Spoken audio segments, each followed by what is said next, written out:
Welcome to the President's Diary, your weekly look at the work and leadership of President Dr. Mohamed Irfaan Ali in driving development and unity across Guyana.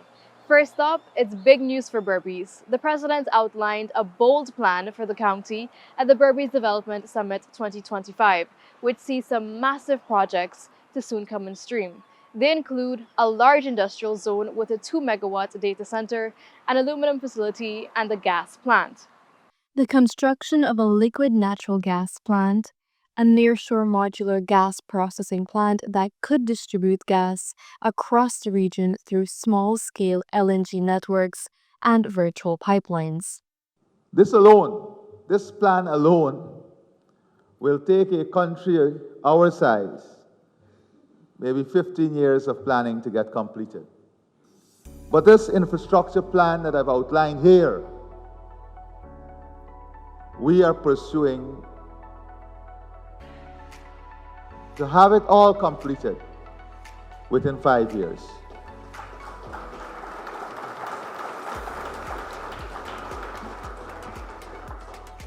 A deep water port, a new high-span Berbice River Bridge, two Hope-like canals, the Quarantine River Bridge, and the four-lane highway from New Amsterdam to Molson Creek and an ogle-like airstrip at Rose Hall will be completed or nearing completion by 2030. I am not willing to push monetization beyond 2030. Constitutionally, I have an election in 2031 and I can't run again. And I'm not leaving this decision for anyone after me.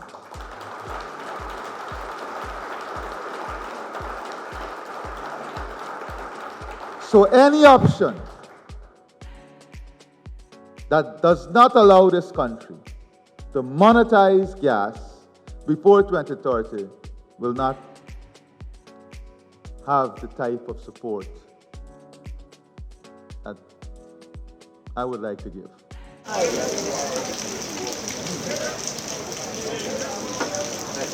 Despite persistent rainfall, the head of state led the national observation of Remembrance Day on Sunday morning. The ceremony honors the men and women who made the ultimate sacrifice in World Wars I and II.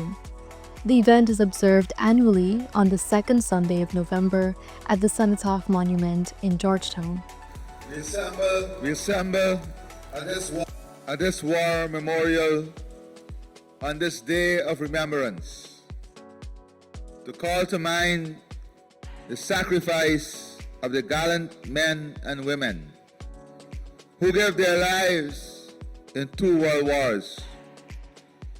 We are indebted forever to them for their supreme sacrifice in the cause of peace and freedom. We recall with eternal gratitude those who have made similar personal sacrifices in the continuing struggle for human dignity, liberty, equity, and social justice.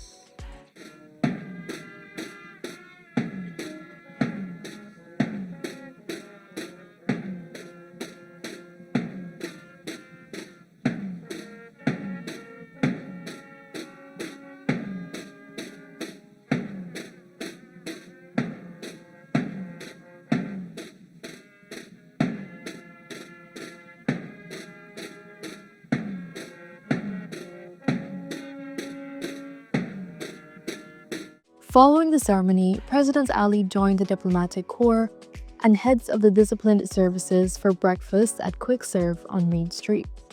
Thousands of public servants, including those from the hinterland, will now have access to online courses aimed at improving service delivery, all of free cost.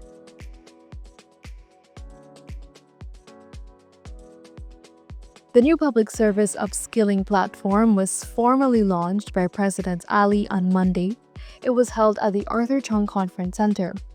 Through this platform, public servants will have access to 100 online courses offered by some of the world's leading universities and institutions. Our goal is clear: to make the public service fit for purpose, in this new Guyana that we're building. The modern public service will not only simplify process and process paperwork, it will solve problems. The president met with representatives from the three companies, Total Energies, Qatar Energy, and Petronas, who signed the production sharing agreement with the government of Guyana for the shallow water block S4 offshore Guyana. While congratulating the companies for their interest in the investment, the president also encouraged them to move rapidly and safely on the project. The president received a report from executives of the global engineering company Bechtel following the completion of Phase 2 of the Berbice Infrastructure Assessment and Development Plans. The plan addresses the proposed deepwater port and connectivity to Brazil.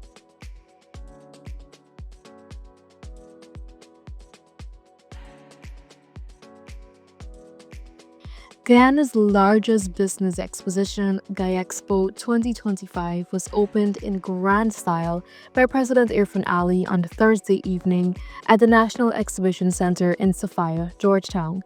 There, he announced a bold vision that would see 0% interest on loans. Well, we have started already to put the mechanism in place for the Guyana Development Bank. The bank will be capitalized with a minimum of $200 million. It will become operationalized before the end of the first quarter in 2026. As I speak to you, the administrative, legal, and regulatory framework is being crafted.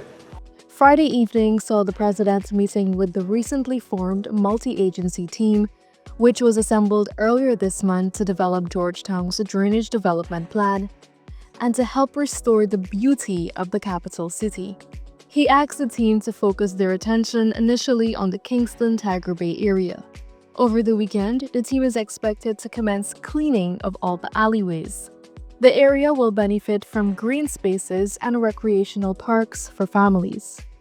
And that's a wrap on this edition of the President's Diary, where we saw the leadership of President Ali on full display. Thank you for watching, and do join us again next week.